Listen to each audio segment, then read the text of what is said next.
Hello everyone, this is the LEGO Ninjago Killow versus Samurai X set for the Sons of Garmadon season. I must warn you that later in the video there will definitely be a spoiler because this set will reveal, it's not shown right now, but it will reveal the confirmed actual identity of the new Samurai X. So I'll give you another warning before I do that, and it will be saved for basically the end of the proper review section, but just let that be known. It's gonna happen. I'll give you one more warning, but let's get into the review now. First things first, Killow's bike here is enormous. It's the biggest bike that I've ever seen in a minifig scaled set. Obviously it's made for a big fig, but just for the sake of comparison, here's Mr. E's bike from the same season, the same series, and I mean this is with it even closer to you. Closer to the camera, but just kind of lining up.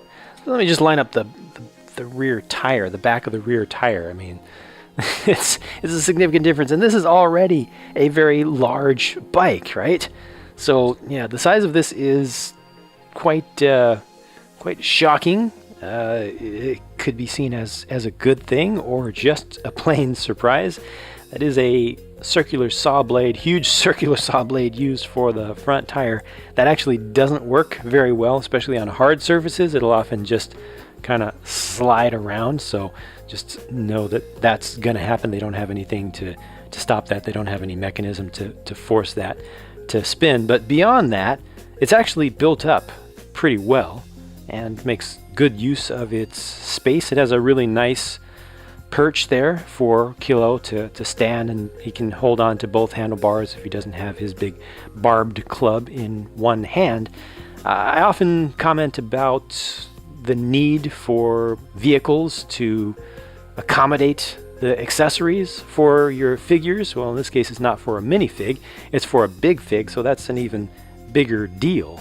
This actually has an accommodation for that big fig accessory, the club there. All this opens up, kind of forms a trunk, and there's that large space there. That's ample room to place the club there. So if you want to put that in there, you can.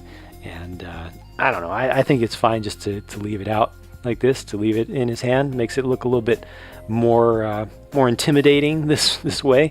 You know, it's just one more thing that he can use to actually attack with. The other things that he will attack with from this bike are these just come on out. Now you can make them come all the way forward like this, but probably the most dangerous pose for them is out like this. So just be able to take down other bikes or other things as he rides right on by. This is this newer piece that looks really good, that I think is going to be popular amongst custom builders.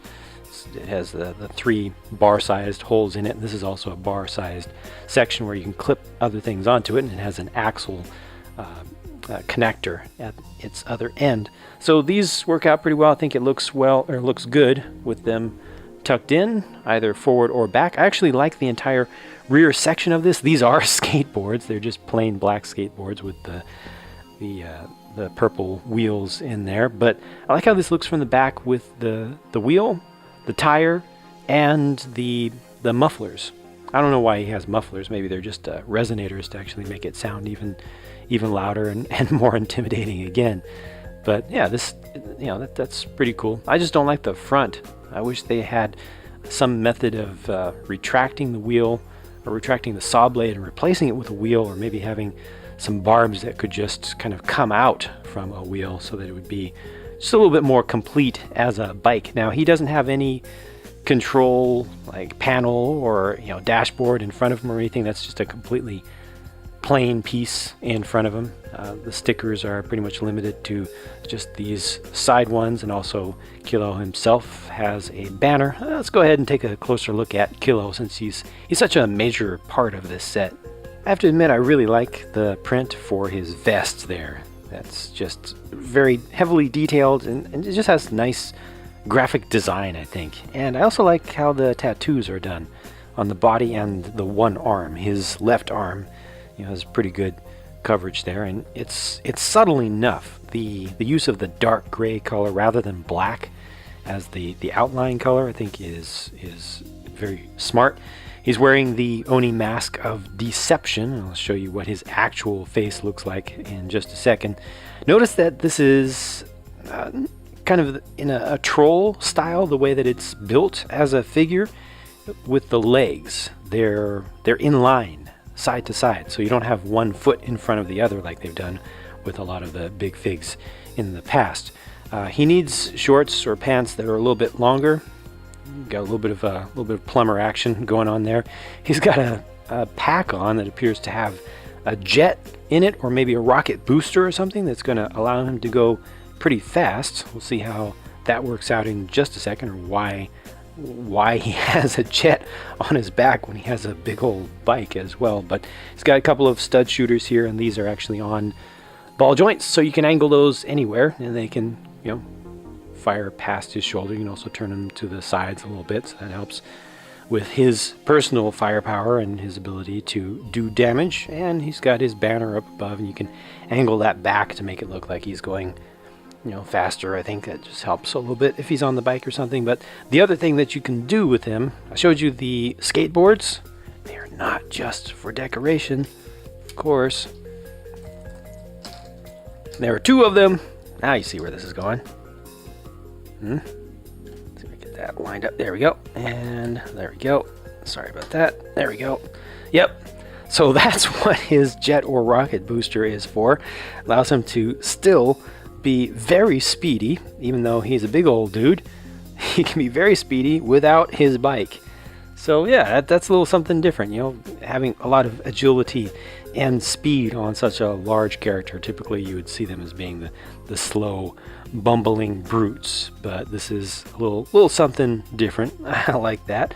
And then for the actual face, it's just a minifig head under there, and there's what it looks like. It confused me a little bit when I saw it at first, like what is what that I'm looking at. But he's got the white face paint on, and then he's got a beard and mustache, and it's all kind of, you know, shaped together. And beneath his teeth, he just has a little bit of a soul patch that continues down into the beard part of the chin. I think that all could have been just kind of covered in or something, but you know, I mean, I think his overall expression looks pretty good. It's just very awkward to have such a small head on such a large body. I definitely like it with the mask on a lot better. Of course, that also goes with his color scheme with the printing in the vest, so that helps too. And then here's the new Samurai X mech. No spoilers here yet. Don't worry, I'll give you a warning. This has a lot of feeling of Detroit Steel to me, just with the color scheme, you know. But I think I'll always miss the original Samurai X design, you know, the general style and everything. But this is an entirely new character, so you know, we have to adjust and just understand that, you know, we've moved to a different generation and a different thing. I like the stance of this overall. You know, I like the fact that it has a pretty bulky torso for its overall size. It has some good length to the legs and not too much bulk to the legs also. Also, the length of the arms is interestingly short. I feel like they could have gone longer for either arm, but I think this helps to make it look a little bit more agile with those legs, with what look like powerful thighs, and then the thinner ankles. It looks like this would be able to jump around a lot. It would be a very springy, moving mech, just from kind of first impressions of it. Let me show you the whole thing from the back as well. This is actually a removable item here that can be used as a weapon. I'll show you how that works. But this does use ball joints and no ratcheted joints, which gives you the maximum possible range of motion if it's done properly. Let's actually check that out. See how easy it is to get it into a forward moving pose. Oh yeah, this is working. Let's see if I can get it to. It's got a couple stud shooters there on that hand, so I want to have that forward firing. Yeah, see, not a problem. Has good stability. I think the bend in the static bend in the knees is pretty good. It looks pretty good. Not able to get a good kick. I guess a little bit, but let's see. Yeah, the only limitation here is really in how far forward and back You can move the ankles. These are limited here, just there. But if I rotate it a little bit, no, it's not enough. I really have to go to the side, and then I lose some of that. So yeah, that's a little bit rough. Use this to, I'm just trying to get a kicking pose. It's a little bit difficult to do that. I mean, this works, but it looks like it's leaning back a little bit much, and I can't really bring this forward. So really the limiting factor here is definitely in the ankle, just how far forward and back you can go with that. You can do a little modification to change that up, then there will always be compromises as to, you know, which axis of movement you lose. So up here they have just the shortest CCBS joints used for the upper arms, but it's better than having no joint there. You see what I mean about the length of the arms? They're not able to even come across the chest. You can angle just a little bit to the side like that, but it's not able to really reach in and across. You can definitely move these around, but yeah, not the most articulation I've ever seen out of a mech of this size. It's not bad. I'm gonna actually give an unpopular opinion here. Definitely unpopular. I think that this is better having no knees, no posable knees, than having knees as a toy. Obviously it's not better for collectors and stop motion animators and such, but for kids playing with this, I think that something this small would be a little bit frustrating to have knees in it, to have to always worry about getting those knees posed. I'll hook this up in just a second. But yeah, it's better to have good stability, in my opinion, than to have that extra point of articulation. Yeah, I mean, I guess there are just limitations to what you can do, but I feel like it'll do anything that I want, and I can easily get it into a pose just instantly where it will stand up. That's an important thing. During play, you know, you don't want to have to fiddle with the legs too much to get the thing to stand up after having a little battle sequence or something. So here's how that weapon goes into this hand over here. Just goes into the slot pretty nicely, and it's an interesting thing. Yep, I definitely now wish that the arms were a bit longer so that I could do more with this. I gave it a shot, but needs more length, I think, for the upper arms. The lower arms are perfectly fine. If you want to do some modifications, if you have any extra pieces from Bionicle or other large action figures, I would definitely recommend seeing what you can do about extending those upper arms. But otherwise, I think the design is pretty good for its size. The stud shooters will work well being right there. It's very stable. It's easy to get the figure in and out. It uses a lot of stickers for sure, but see, that just comes down like that, really simple. You can pull these up if you want to use that as kind of part of the opening animation that you want to put together. Lock them down, but you still have enough room to fit through there. I like these cylinders on the sides. Those are stickers also. And obviously you can use these katanas as the actual weapons for Samurai X out of the vehicle. This is a spot where you can connect a banner. They don't include anyone for this character in this set, but you know, it's just something that you can use. You can attach something else there. Yeah, I think it could have been better, but it's not bad. Jay is included in the set here in his new movie/TV hybrid form with his new signature weapon. I think this one looks pretty good. One thing that I don't like is that the print on his headband does appear to be offset just a little bit. I mean, the upper and lower halves are settled in where they want to be, and then if you center the lower part, you see it's just, for us, it's just off to the right a little bit. That bothers the OCD in me just a bit. I think the white trim is an interesting choice. There's no cyan in his color scheme now. It's just different, but I think I like the look overall.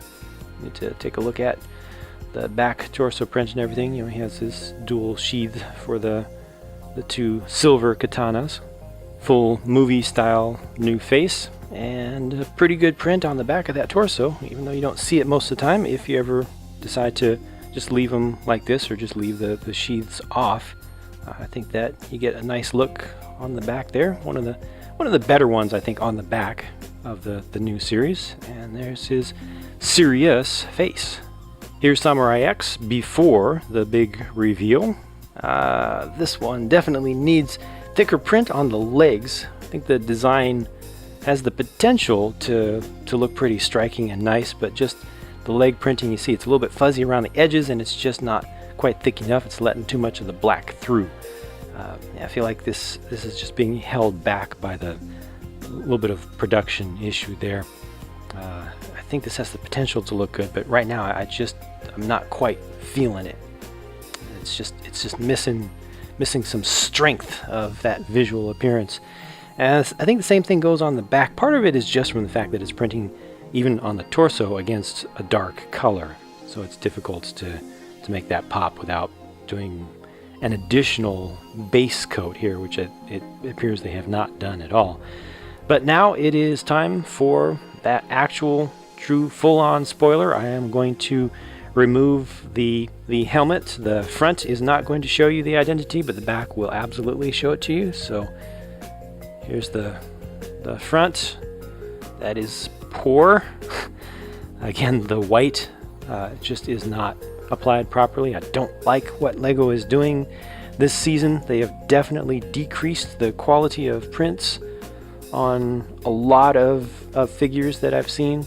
I'm not happy with it. I mean, they've never done an excellent job printing against darker colors, but it has definitely gotten worse, especially their white. I feel like the formulation has changed, or the process has changed a little bit, and it cracks a little bit. It's not consistent. Anyway, let's get to that spoiler, shall we? The reveal. Yep, it's Pixel. Everybody who said it was Pixel is correct.